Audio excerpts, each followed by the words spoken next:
Baik, terima kasih Bu As atas waktunya. Bismillahirrahmanirrahim. Yang terhormat para Ketua DPD seluruh Indonesia, yang kami hormati Ketua 1, Ketua 2 Pak Sekum, para Ketua Divisi, dan seluruh jajaran pengurus Dewan Pengurus Pusat Persatuan Terapis Gigi dan Mulut. Yang terhormat para narasumber yang saya cintai, para admin Sikap dan P2KB. Assalamualaikum warahmatullahi wabarakatuh. Waalaikumsalam warahmatullahi wabarakatuh. Selamat pagi, salam sejahtera untuk kita semua. Om Swastiastu. Om Swastiastu.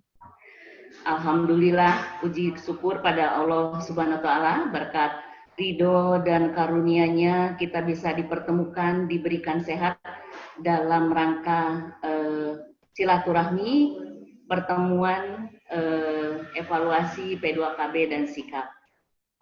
Tentunya kita mengucapkan bersyukur walaupun jauh, serasa udah berapa tahun tidak ketemu, tapi mudah-mudahan dengan ada pertemuan kali ini merupakan silaturahmi dan mudah-mudahan bisa mempererat lagi silaturahmi untuk berikutnya.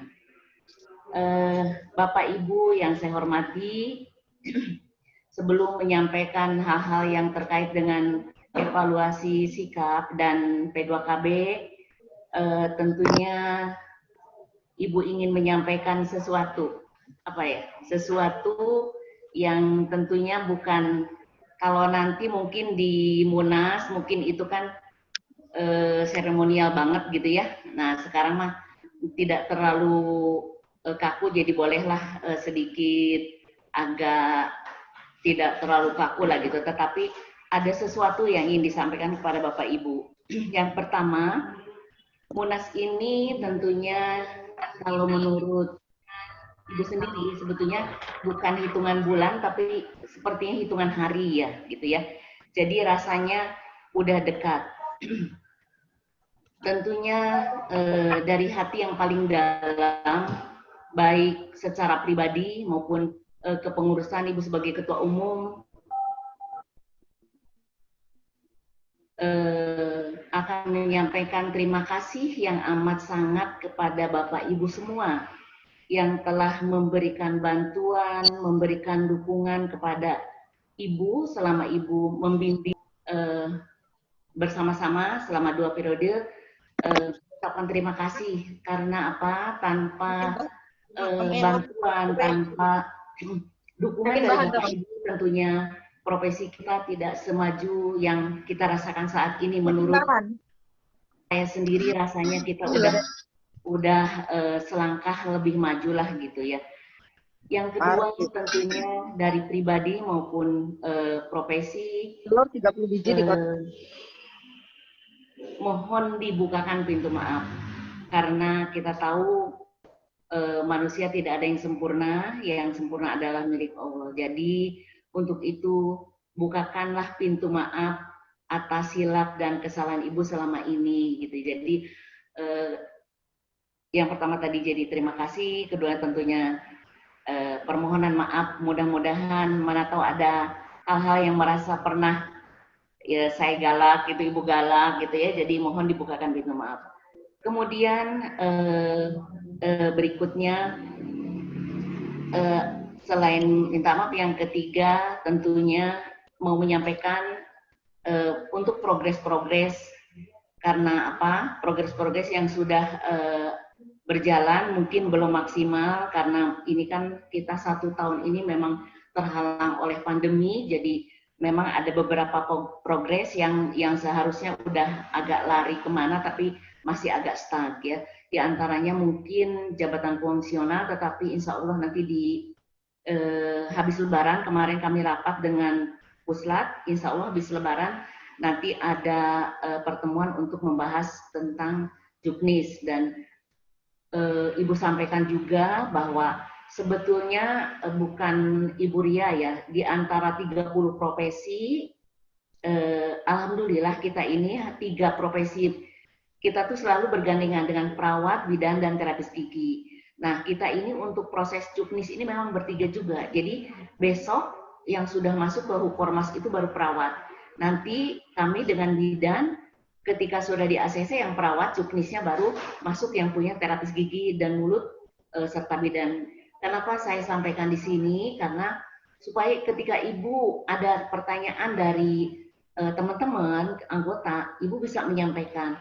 Kenapa berhenti sebentar? Karena kan kita tahu bahwa kita mendapatkan musibah bukan hanya di Indonesia tapi seluruh dunia. Artinya pandemi ini udah 1 tahun lebih mungkin udah berjalan. Sehingga semua kegiatan, memang beberapa kegiatan ada yang memang agak terhenti gitu ya, seharusnya sampai di mana. Jadi memang itu nanti kalau kenapa sih Bu kok belum di sini, sebetulnya kalau tidak salah Humas sudah menyampaikan di medsos bahwa ada template alur proses jabatan fungsional.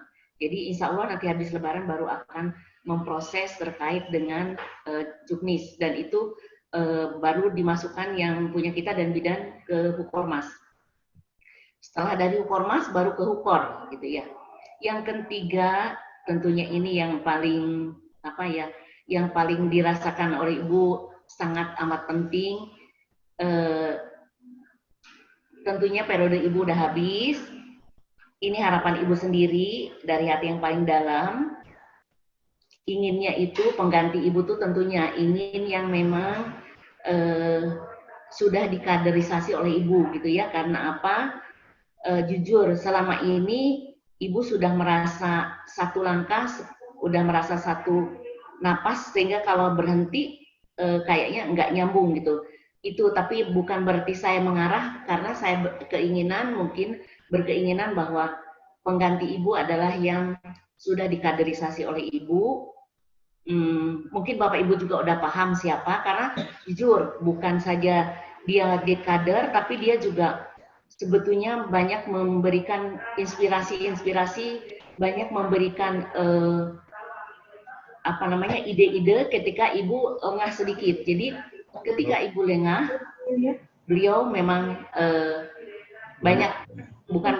sangat banyak membantu saya. Jadi karena jujur kan faktor usia, faktor kesibukan, karena saat ini adalah untuk organisasi itu mungkin nanti dari sekretariat, mungkin dari Bu Yayu ada akan disampaikan seberapa sih kegiatan kita sebagai profesi. Satu hari kadang-kadang saya harus menghadiri rapat 3 tempat.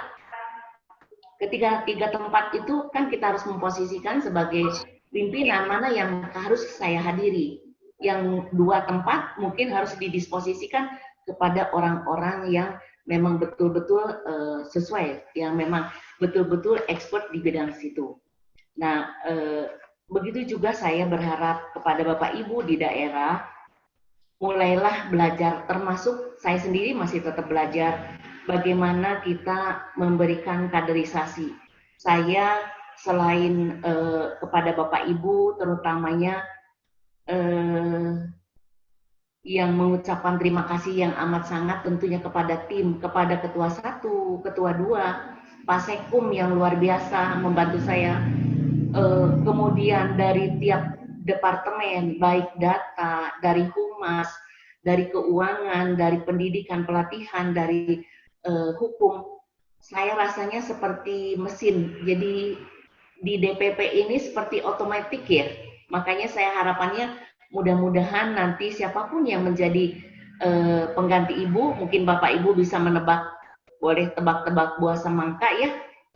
Saya sendiri sudah mengusulkan siapa pengganti Ibu dari DPP, kan ada juga mengusulkan, boleh tebak-tebak buah semangka. Jadi karena apa? Saya juga berharap seluruh teman-teman DPP yang saat ini masih bergabung juga masih concern, komitmen dengan organisasi profesi. Jadi selain nanti Ibu memang menyampaikan tentang sikap, betapa pentingnya data, betapa pentingnya tentang pengembangan pendidikan, pelatihan, karena memang dasarnya di situ untuk kualitas mutu atau kualitas dari SDM. Jadi selain kepada Bapak Ibu, tentunya dari hati yang paling dalam, Ibu juga ingin menyampaikan ucapan terima kasih pada tim dari DPP yang luar biasa selama 2 periode ini, menjadi satu ikatan kayak sapu lidi yang rasanya tidak bisa dipisah-pisahkan. Saya ketika minta data, Pak Asep minta 1, Pak Asepnya minta 5. Saya ketika Nis begini, langsung Nisa larinya udah lari. Bu Astari, sekretaris, kemudian untuk diklat, malah belum disuruh udah bikin sesuatu. Keuangan rasanya sekarang udah tinggal running aja. Hal-hal seperti itu yang saya ingin bahwa ini menjadi perjalanan inginnya terus seperti ini. Mudah-mudahan dengan nanti siapapun yang mungkin Bapak Ibu juga tahulah siapa yang akan menjadi pengganti Ibu, itu rasanya udah nyambung. Dan saya juga berharap seluruh anggota DPP juga tetap komitmen, tetap membantu walaupun nanti saya tidak lagi sebagai ketua umum. Sebetulnya saya ingin karena ada yang agak sedikit penting, makanya saya ingin memberikan sedikit share screen ya kepada Bapak Ibu karena ada hal-hal yang nyambung di antara P2KB dan sikap. Saya akan share screen kepada Bapak Ibu.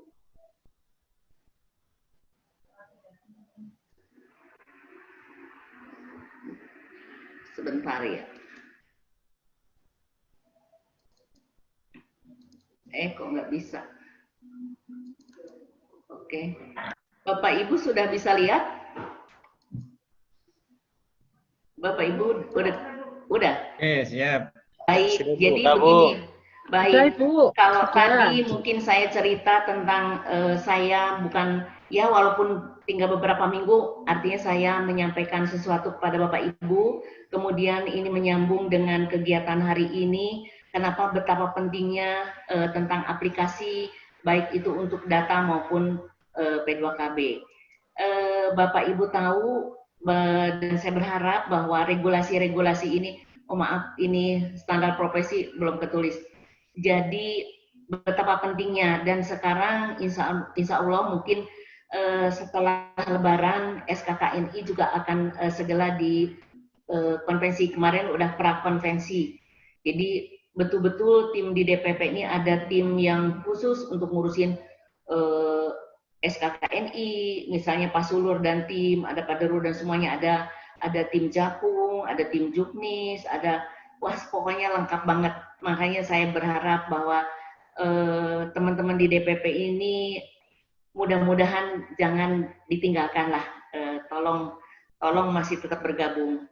Terus kenapa sih kok harus dievaluasi Bapak Ibu?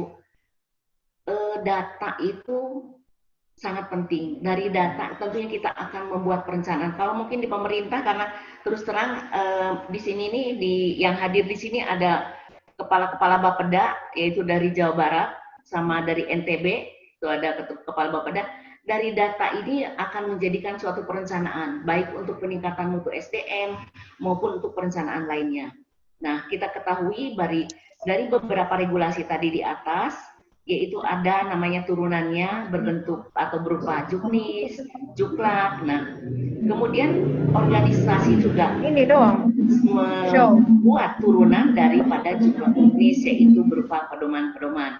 Mungkin Bapak Ibu tahu kita udah mempunyai pedoman P2KB, pedoman kode etik, dan seterusnya ya. Jadi kita memang punya. Terus untuk apa sih kita ini harus buat pedoman, harus buat aturan? Kalau kita tanpa ini supaya apa? Yang pertama harus terarah dan terstruktur. Jadi supaya jelas. Jadi jangan nanti ketika menemukan sesuatu di jalan baru kita pentung. Baru ketika nemu di sini. Nah, kalau kita udah punya pedoman, dan ini pedoman ini bukan dibuat sendiri, tentunya melibatkan Bapak Ibu semua. Jadi mohon kepada para ketua DPD, saya berharap ketua DPD itu harus menguasai apa, termasuk saya juga mungkin banyak banget lemahnya. Apa itu Jakung, apa itu UKOM, apa itu P2KB, apa tuh kode etik, itu kalau bisa memang, apa tuh sikap, apa tuh data. Saya berharap dalam pertemuan ini Bapak Ibu, dan hari ini memang bisa melibatkan admin sikap dan P2KB, jadi alhamdulillah, mudah-mudahan tidak ada lagi yang langsung nanya misalnya STR misalnya, boleh ke saya boleh karena saat ini posisi ibu masih sebagai validator pusat, boleh, tapi kan sebaiknya tidak boleh melangkahi para ketua DPD dulu gitu ya. Jadi bukan kenapa ketua DPD kenapa juga harus hadir, kenapa sini STR-nya begini, kenapa begitu. Jadi kenapa buat pedoman supaya terstruktur, supaya terarah, tidak ada di tengah jalan, sebentar, kita stop dulu, kita harus ngapain, tidak ya. Jadi seperti itu. Kemudian selain itu coba kita cerita program pengembangan keprofesian berkelanjutan ini yaitu untuk apa? Yang pertama untuk peningkatan pengetahuan, knowledge. Yang kedua adalah peningkatan keterampilan, skill, serta sikap, attitude. Seorang profesional memang dituntut dari tiga ini. Bukan hanya pinter, bukan hanya terampil, tetapi attitude juga harus diperhatikan.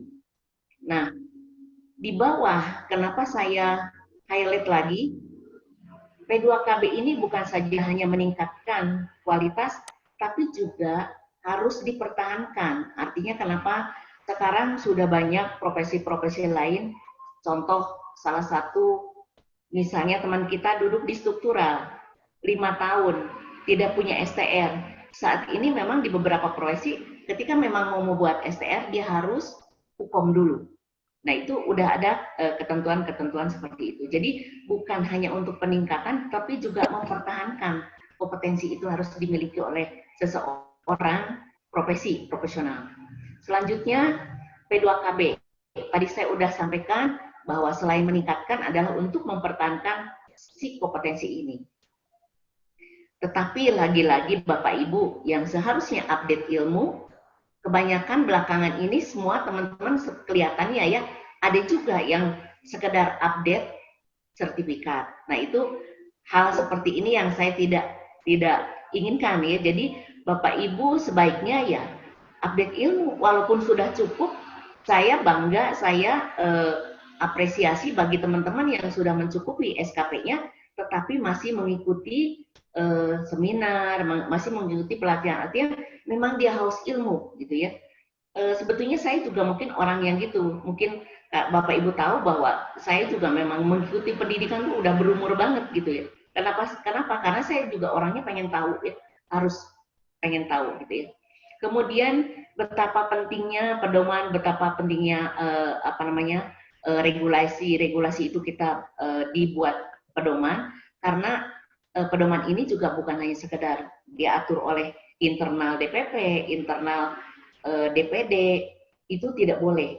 Ketika Bapak Ibu akan melakukan suatu regulasi, tolong Bapak Ibu hadirkan ketua DPC, apa kek atau apa. Jangan, oh sudah disepakati, sudah ditandatangan, tapi apa yang disepakati harus tertuang gitu Bapak Ibu ya. Jangan pedoman sudah disepakati, yang disepakatinya apanya. Jadi ketika kita membuat pedoman, ketika kita membuat aturan yang disepakati, harus dituangkan di dalam putih, hitam di atas putih, di dalam kertas. A, B, C ngapain, seperti itu. Ini Zoom meeting sekarang. Ini nggak bisa-bisa, Mi. Terkait dengan P2KB, saya masih merasa sedih, merasa prihatin. Kenapa? Masih sampai hari ini, nanti saya minta ditindaklanjuti oleh Komisi P2KB. Sampai saat ini masih ada SKP yang tidak terpenuhi. Nah, dulu sudah kita kasih kemudahan-kemudahan dari mulai yang pertama bikin makalah, bikin apa, yang kedua coba kita bikin yang namanya semacam hukum itu kita tidak menuntut mereka lulus apa tidak. Nah saat ini mohon izin udah mulai ada 1-2 yang sudah lapor, masih ada ketinggalan. Nah sebelum beralih ke STR yang elektronik, betul-betul elektronik, saya mohon kepada Bapak Ibu Ketua DPD, kepada Bapak Ibu Admin P2KB, Bapak Admin Sikap untuk mensweeping siapa saja sih yang memang belum terpenuhi SKP-nya. Terus solusinya, monggo, nanti ada P2KB akan menyampaikan, saya ingin bahwa pertemuan ini adalah pertemuan terakhir untuk mensweeping teman-teman yang STR-nya memang sudah kadaluarsa. Selagi belum pindah ke ESTR. Jadi masa transisi dan masih dipegang oleh saya sendiri. Nggak apa-apa, saya merem sedikit untuk teman-teman, demi untuk teman-teman. Jadi tolong Bapak Ibu, karena ada yang udah lapor dari beberapa DPD, masih ada yang belum punya SKP-nya udah mati 2000 entah. Nah, mau diapain? Yuk sepakati. Apakah kita UKOM? Tetapi jangan takut. Saya tidak akan memberikan Anda tidak lulus. Anda lulus tidak. Kita buat semacam Anda kompeten. Ya sudah. Toh mereka juga bekerja dengan baik kan gitu. Jadi inginnya seperti itu. Kemudian kita tahu nyambung ke sikap, bahwa sikap ini yang akan disampaikan nanti adalah merupakan sistem informasi. Dengan adanya sikap, alhamdulillah Bapak Ibu sendiri ini saya lagi di kantor, jadi terima kasih kepada Bapak Ibu, terima kasih kepada seluruh anggota seluruh Indonesia. Saya sudah duduk di rumah baru, ini rumahnya Bapak Ibu. Ini karena apa? Karena sikap. Jadi jujur benar-benar tertolong nih Pak Asep nih, luar biasa. Dengan adanya sikap nih, masalah uang, masalah SKP, masalah nanti mungkin ada kolom jakung dan sebagainya, nanti kita sepakati betul-betul tertolong. Dan kemarin saya minggu lalu, hari Kamis lalu, habis paparan di Serpong dan Pak Asep juga ikut bergabung. Alhamdulillah di antara sekian profesi 30, kita sebetulnya paling komplit di antara step-step apa saja yang dipenuhi. Jadi di teman OP lain itu ada yang baru portofolio saja, ada yang baru data anggota saja. Kita coba bayangkan Bapak Ibu lihat bagaimana untuk mereka SKP, bagaimana dia untuk mendaftarkan untuk seminar, itu semuanya lengkap. Karena apa? Semuanya karena ada di sikap. Jadi benar-benar bukan hanya database, tetapi database ini untuk mengajak perencanaan ke depan, bahwa teman-teman berapa yang memang belum ASN, berapa yang di swasta, berapa yang memang udah lansia, bisa kelihatan nanti gitu ya, termasuk saya lansia, begitu ya Bapak Ibu ya. Kemudian Bapak Ibu, kenapa saya permasalahan STR Bapak Ibu, jujur selagi saya sebagai validator pusat, saya ingin menyampaikan, makanya ini sambutan saya agak panjang, dari sikap, dari P2KB ini dampaknya kemana-mana. Dan mudah-mudahan termasuk STR salah satunya. Dan mudah-mudahan semuanya bisa diselesaikan dalam 2 hari ini. Permasalahan STR mulai sekarang udah di launching ESTR Bapak Ibu. Nanti ke depan mungkin tidak lagi cawi-cawi saya toya-toya di belakang layar. Nah besok mereka benar-benar harus betul-betul upload sendiri, apa sendiri, ketika ada kendala harus diapain.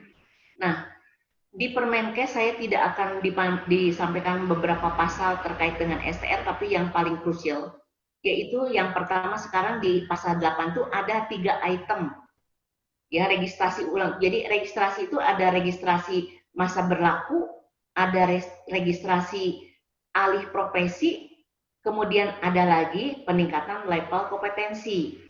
Nah ini jujur nanti ada saya sampaikan. Ada teman kita yang sudah alih ke Promkes, tetapi minta lagi STR-nya TGM. Karena apa? Kalau Promkes untuk di kantor, kalau TGM untuk praktek. Atau hidup ini kan penuh harus ada pilihan dong. Mau milih yang mana gitu ya. Jadi Bapak Ibu di Permenkes 83 tahun 2019 itu jelas persyaratannya betul-betul lengkap. Perpanjangan STR pun termasuk saya. Di sini mungkin ada Bu Dekda, saya sudah membuat patuh etik kepada Bu Dekda karena diperpanjang saya sudah habis sebagai ketua umum, tetapi manakala diperlukan saya tetap akan memperpanjang STR. Mana tahu nanti saya mau bantu-bantu gitu di klinik mana, kan harus punya STR begitu Bapak Ibu ya. Jadi saya akan berproses di bulan Mei ini, kan 6 bulan sebelum habis saya harus berproses. Nah, itu perlengkapannya harus rigid, rinci banget Bapak Ibu. Jadi ini ada 3, ada kapan sih berlakunya STR, berarti 5 tahun dan habis di tanggal lahir. Kemudian alih profesi, kemudian naik level. Jadi registrasi ulang ini malah jadi ada beberapa ya Bapak Ibu. Yang berikutnya pasal 11. Untuk persyaratan naik level ini ada pro dan kontra di OP juga, tetapi saya tidak mau spekulasi.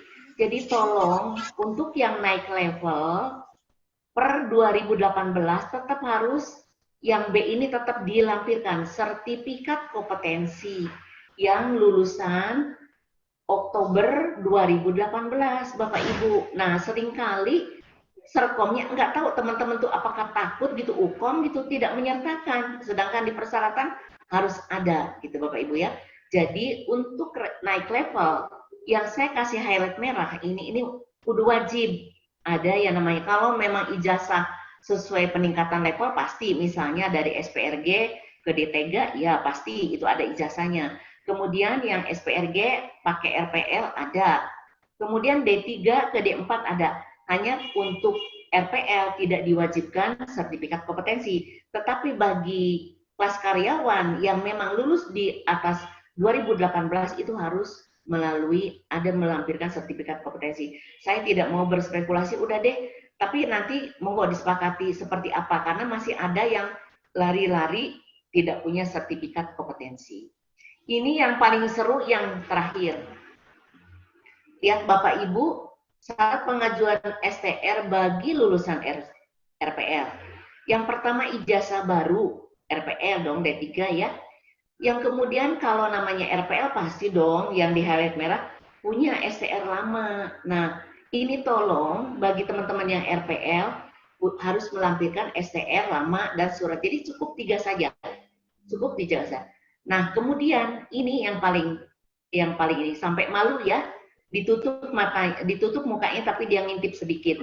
Bagaimana sih yang belum punya STR lulusan SPRG, kemudian lanjut ambil RPL atau kelas karyawan, tapi tidak punya STR.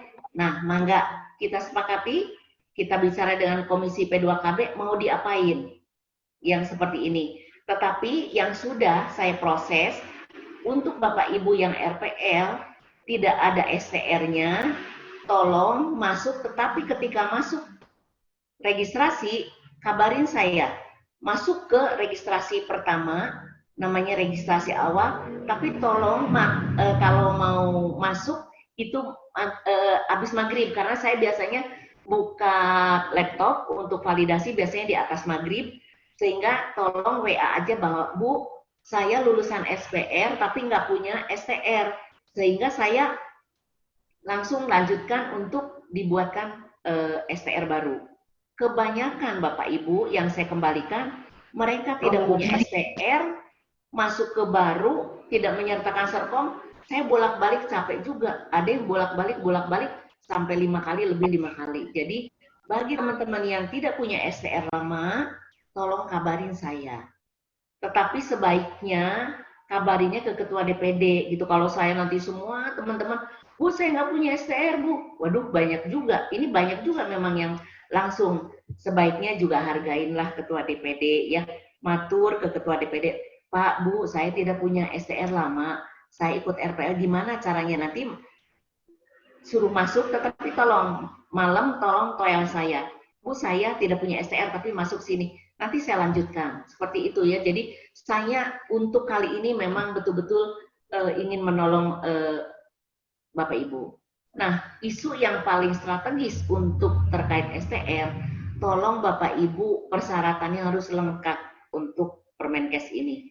Yang kedua, tadi menjawab bahwa bagi teman-teman yang minta STR 2 itu tidak ada. Di dalam Permenkes pasal 13 itu tiap tenaga kesehatan hanya dapat memiliki STR 1 saja. Kemudian yang berikutnya adalah di undang-undang di pasal 85, bagi teman-teman yang tidak punya STR, kena pidana denda yaitu 100 juta. Kalau saya mungkin nggak punya uang ya Bapak Ibu ya, tolong. Jadi tolong kasihanilah teman-teman itu untuk dipanggil. Bagaimana kalau yang hal-hal tadi terkait STR. Mungkin nanti bisa ketika ada pertanyaannya, karena saya hanya membuka, cuman saya ingin memperjelas, nanti mungkin ketika di Komisi P2KB ada pertanyaan-pertanyaan yang mungkin digabung di sana. Jadi hal-hal seperti itu Bapak Ibu, sekali lagi saya sebagai pribadi, saya sebagai Ketua Umum, sekali lagi terima kasih banyak yang telah membantu kami, terutama Bapak Ibu Ketua DPD, dan terkhusus mungkin untuk Ketua 1, Ketua dan Pak Sekum, para Ketua Kadep, para seluruh anggota DPP yang betul-betul membantu Ibu. Kadang-kadang malam itu agak sedikit mulai insomnia, jadi aduh, ucapan saya itu kayaknya mudah-mudahan Allah mendengar, hanya Allah yang bisa membalas kebaikan Bapak Ibu, dan semoga menjadi ladang amal membantu organisasi profesi. Jadi hanya itu mungkin. Sekali lagi terima kasih dan mohon maaf ketika memang kita bersama-sama ada hal-hal. Baik Bapak Ibu, dengan membaca basmalah Bismillahirrahmanirrahim, pertemuan evaluasi P2KB dan sikap untuk menuju kejayaan profesi kita yang tercinta, Persatuan Terapis Gigi dan Mulut, dibuka secara resmi. Billahi taufiq wal hidayah. Wassalamualaikum warahmatullahi wabarakatuh. Om Santi Santi Santi. Terima kasih kepada Ibu Epi Nupia yang telah membuka acara pertemuan pada pagi hari ini. Sebelumnya kita akan lanjut acara berikutnya. Kita foto bersama dulu. Silakan foto bersama. Buka semua videonya. Silakan foto. Akan dipandu, akan difoto oleh Bapak Deru Marah Laut. Kepada Bapak Deru silakan. Mohon maaf, Bu. Mungkin mohon di share screen-nya ditutup dulu. Share screen-nya. Oh iya, Ibu screen-nya. Sebentar.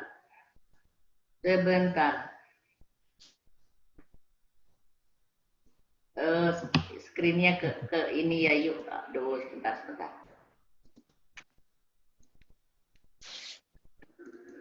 Oh, enggak sih, Mbak.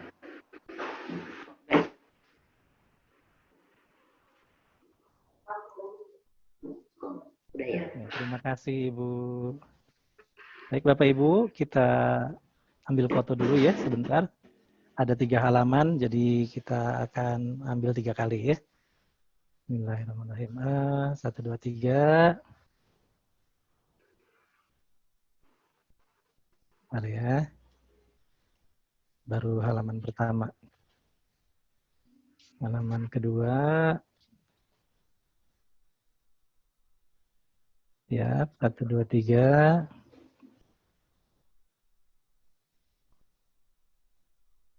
Halaman ketiga. Ya, halaman ketiga banyak yang off videonya ya. Acanya jadi nggak kelihatan. Tidak apa-apa. Baik. Ya, 1, 2, 3.